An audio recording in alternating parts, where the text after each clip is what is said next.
trading is easy, but it's not that easy that each one is going to become a millionaire. Because let's think about it. If it was easy and you're not ready to put in the work. It's Calvin the Entertainer. We are back with the Forex Flex. And of course, as always, I'm here with V Dollar, who has tried it, tested it. He has, of course, a lot to share. And we're back again. How you doing, V Dollar? I'm all good. How you doing? Awesome, awesome. Actually, today, just so you know, those who are watching, we are coming to use from his residence. How has it been, in terms of feedback? Pretty exciting now. Yeah. Pretty exciting. A lot of questions. Yes. Now, one of the questions which appeared on most of the platforms was if you can break down the journey of a Forex trader, especially the one who is just starting out. Trading is a career. So what happens is you're going to go through 3 stages. All right. You have the beginner stage where you're totally new, you're trying to learn things. Then we have the intermediate stage, and we lastly have the advanced stage. Let's start with the beginner stage. In the beginner stage is where you probably just found out about trading. Say you're watching this show and you pick interest. Or some other person is going to bump into YouTube videos. Actually, for like an example to me, I bumped into trading through a YouTube video, like an ad. Say, this is okay, I'll go give it a shot, Okay. The beginner stage is actually the trickiest because what happens is it's a new idea, you really want to make money, but then you don't know what to do exactly. So for most beginner traders, there's a lot of confusion actually from the results, the expectations, the do's and the don'ts. So it's honestly really tricky. You see, trading is a business to do with money, lifestyle, good life, freedom and all that. So firstly, with the expectations, so most guys are going to come in, I need to really get this, get that, make a lot of money and all that. On the other side, there's a bit of confusion. You're trying to learn. Now, the free resources are actually all over the internet, from YouTube. The other time in the other episode, we talked about Baby Pips, which is a free site where you get to learn. So now what happens is you're bombarded with like a ton of content, and now you're trying to find what works and what doesn't. That stage is really, really confusing, and it requires the most attention. So some people give up on that stage. Yes. Most guys will now do a bit of demo trading. Okay. You're practicing, you need to see what works. And actually now the funny thing is most guys won't even take too long on demo trading because they want to make the money. Oh yes. Yes. The thirst and urge for more. Right? So go live trading, and honestly, say you've been practicing for like 3 weeks and now you want to go live trading or you want to make money, it's not a good thing. That stage is really, really confusing and it needs a lot of attention. What do you always advise, of course, some of the people who reach out to you, especially at Forex Bulls Academy? I would always recommend, honestly, learning. For that first stage, it could say be from like a month to 3 months, like a whole quarter, like entirely learning. If say you found a mentor or you found a trading school, even better. Or if say it was free resources, say YouTube or sites and all that, it's way better that you find one mentor and stick to that. So you're not confused with Daniel brings this, we have this other guy coming up with this, and it's a ton of confusion. So it's better you find one mentor, stick to that. Then we also have what we call trading strategies or trading systems. You find one and stick to that. Okay. And it makes it much more easier. Nice. Yes. Now at Forex Bulls Academy, I understand you have like different packages for some of the people who reach out to you to learn. What is the cheapest or the most expensive? We've always tried to keep it as low as possible because we want each person to really learn. At some point we thought of doing it freely. And there's a thing, people never value free stuff. But please learn and take notes from here. So we have a package, it's only 550 Ugandan shillings. Okay. And what happens is we're going to train this person for a month. Okay. Then after the month, they can always come back on Fridays where we do live trading practice. So it makes it much more easier. You've had a month of intensive learning, but after that, you can now practice. Actually, most interesting part is with other traders. It's really affordable. When you think of the school system and all that, I mean, I was paying like 3.5 million at Indeges, so it's crazy. I know. You say there's the beginner stage, then from the beginner stage we go to the intermediate stage. Yes. So the intermediate is now where you're trying to find a system. I need to find something that works, you know. So now what happens in here? Well, sometimes most traders will have probably moved on to a live account. You're no longer demo trading. So some traders here are making a bit of money. Then the thing here, most importantly, is you're going to find a system and stick to that. I mean, there's so many trading strategies or systems. Personally, I have like a system that I've been using for like 3 years now. I know when I come to the charts, this is what I'm going to find, this is what I'm going to look out for to be able to place a trade. Then some other person could also have a trading system which is different. But at the end of the day, what happens is different trading systems, but most of them work. But now the most important thing is what is going to work for Daniel may not work for Calvin. Find your system and stick to that. Yes. Again, that comes with a lot of practice. I always stick to the principle. Practice makes perfect. Yes. How do you identify a system that works for you? So we have what we call backtesting in trading. So backtesting is like a process of you trying out with your system. It's free. You could come to a chart, could be over the weekend, anytime you're free, and you test out that system for as many times as possible. And you see, out of 10 times, how is my system working? If say I placed 10 trades, how many trades am I winning? Say 8. So say, oh, this system has an 80% win rate, which is great. Or say I've tested this system and it has a 50% win rate. So all that is called backtesting. Actually, that's a very, very big step whenever one is in that intermediate stage.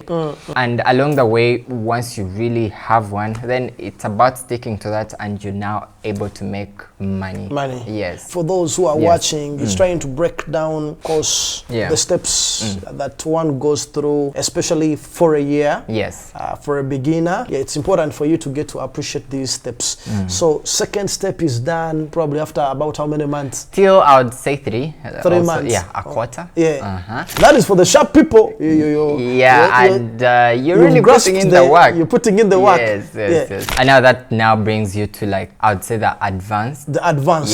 Or why you really now reap the fruits. Now, I didn't mention, even in the second stage, you're making a bit of money, but you're trying to figure out what is it for me. So you have good trades and bad trades. You need to know, okay, I think I made a mistake, or I think I'm not managing my risk well. So in there, you're really like trying to find something that is going to really work in the long run. You know?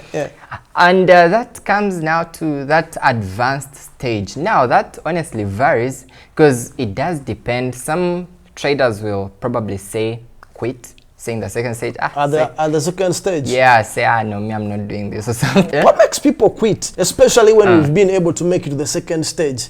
So when someone takes a loss, they won't even think about the profit. Because you see, then on the other side, they still want it. Man, I'm not making $1 million. You know, I'm not doing this and that. Or say I took a loss. Think this is not okay for me, you know. Rather than, how can I correct this? By the way, I think this is important because I also try to, like, you know, highlight all this. You see, trading is easy, but it's not that easy that each one is going to become a millionaire. Because let's think about it. I mean, if it was easy and you're not ready to put in the work, then each person would be a millionaire. Or, you know, like crazy. And it does apply in any business, like honestly, or any career in life. So I think living on the side, the social media, and now facing the reality and say, I need to lock in, I need to learn, I need to get better, I need to become a great trader, so you're able to reap the results. I think that's something that is always really important in a trader's journey, why you tend to discover and say, this is it. Because actually, if I could give an example, see, sometimes I reflect on the journey, and I do remember in like 2022, I would hold traders events like in Kampala, and right now, I'm actually so happy that I see some of these guys now driving Mercedes-Benz cars. So somewhere in your class. And these guys are living large. You get exactly, like, it's really exciting. To be honest, these guys really put in the work, because that was 2022 and now we're in 2025. I mean, come on, what's the results? Now, how then, you know, does someone, you know, become a millionaire? I would always start off with a skill. That's key. You could even come in with 100 million and you want to trade, but you don't have the knowledge and you won't make any money. But on the other side, we could have some guy trading with like 1 million and they're able to make 500 or 500,000, and out of the blue they've grown the account from like 1 million to like 10. Crazy. So I will always try to emphasize the skill set first, then after that, again, back to your targets. Now honestly, it's double-sided, because whenever I'm interacting with traders, I'll ask, do you want to do trading part-time or full-time?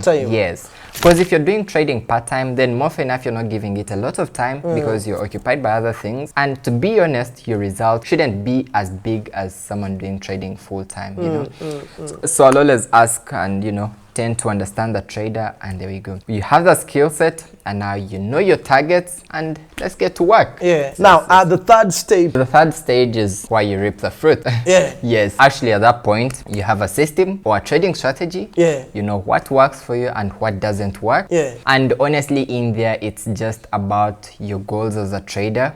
I think that's a thing that every trader must understand. You have your goals, from your finances to things that you really want to reach in life. If I could give an example, when I was getting into trading, to me, thing was I need to make money because I don't have a job and this is it for me. Then more to that, set target to do with my lifestyle and all that, all kind of stuff. In that stage, it's about your goals, and now how are you going to use trading as a vehicle to your goals. To give an example, you could have probably learned trading to, say, become a personal banker or someone to work and trade for the banks. That's just an example. Or you could use trading to generate money to start some other business. So I think in the third stage, it's more of putting into practice what you've learned and being able to reap the fruits.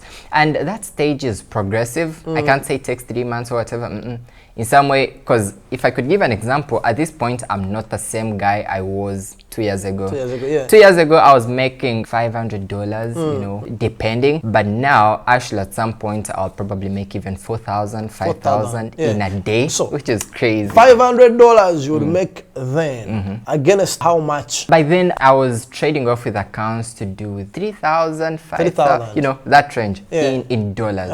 Yes. Actually, if I could even give a much better example, when I started, I was making $10, $20, $30. That is like 100K. I'm like, what? Now you can imagine making 10 million. That's crazy. What's the most you're making a day or in a week? It varies. I would say the biggest amount I'd ever made, like in my whole trading career so far, was about 7,000. 7,000 in a day. But it varies. So sometimes on a good day, I could make 3,000, 4,000. So that comes to the capital and then the trades that I take. But then also at this point, I don't trade every day. Like I could trade, say, 2 days in a week or 3, just depending on what trading opportunities are there. It's much more easier now because I know what to do. I have a system. I now have capital. I've really grown. That's the most interesting part. I have a saying where success breeds success. In a sense of, if you're here now, it's much more easier to grow even bigger, So it's just progressive. Just progressive. Honestly, yes. Are there people who run trading as like a full-blown business whereby you're not the one, basically handling things, but you actually even have other people like agents who are monitoring your account? How are we faring? I was interacting with a friend recently, and he told me about some Indian rich guy around town. And this guy has like a trading floor in one of the buildings in Kampala, and he was trying to hire traders to go trade there. So it's interesting. It's crazy. It's happening. It's big. Actually, not even that only. I've now made millionaire friends around town. These guys have like a ton of cash and say, I need to make money. So some of them again trade. So sometimes someone won't have time to go on the charts and all that. So they need to hire traders. So if you're good and you're really that, bring you in so you make money. And maybe you're paid off, with a commission or something. Just depends. So it's big. It's actually big. It's huge. People were asking questions like, how much money did Daniel start with? I think last time you tried to explain that. I don't know that some of you guys missed the point. The man spoke about utilizing part of the tuition. Yes. Then I think you also had to speak to, was it your paps or mama? Yes. And you invested that. Maybe just to remind them, the initial deposit was. The initial deposit, like for me to really start trading, was really little. I think it was about $10. $10 by then, and I was getting that from like my parents. I need to trade and all that. Yeah. Then I got to a point I said, no, I think I need to go slightly bigger. And that's why I had to take the school decision. Yeah. So I took my tuition, which was about $250, and that's what I brought into my $250. So, yes, so that was like $1 million or 900. Because the thing was, I divided the tuition, paid a bit just to stay in school. Then got this, yes, put it on there, gave it to a broker, yes, and then you started made money. Yes. What is the biggest amount that excited you? Me, I would say the most exciting was my first 1,000. Your first $1,000? Yes, because that was like the very first, and I made that through trading. So that was like the 250, and I was able to make like my first 1,000 in about 2 weeks. Yeah. Now by then I'm still at school, but now thinking of leaving. Making 1,000 and you're in school on phone? This is crazy. It's crazy. And I think everything comes down to passion. Yes. That enthusiasm you have, and being positive, and knowing what exactly you want. For sure. You know? Trading is progressive. Yeah. How you start today won't be how you are in like the next 1 year. Yeah. You tend to learn a lot. Even though from trading itself, you learn discipline. There's too much. So it's progressive, and it's a fun journey to get on. Then financial management. As when I look at my journey, and if someone really wanted to go big, maybe think of like a financial advisor or something. And now at some point I see, okay, I'm making this much. I think I need to get into other things, or I need to expand, or I started say investing and all that. So I think it's a bit personal, but you learn, you find new skills, so it's honestly exciting. It's been a fantastic episode, quite insightful, a few things to pick here and there. And of course, to those who are into Forex, maybe they shouldn't take the advice of Rick Ross, blowing money fast. No, blow, save some, invest some. Just invest into learning. Guys, we'll see you on our next episode. It's been Calvin the Entertainer. With V Dollar here. That's it. Peace out.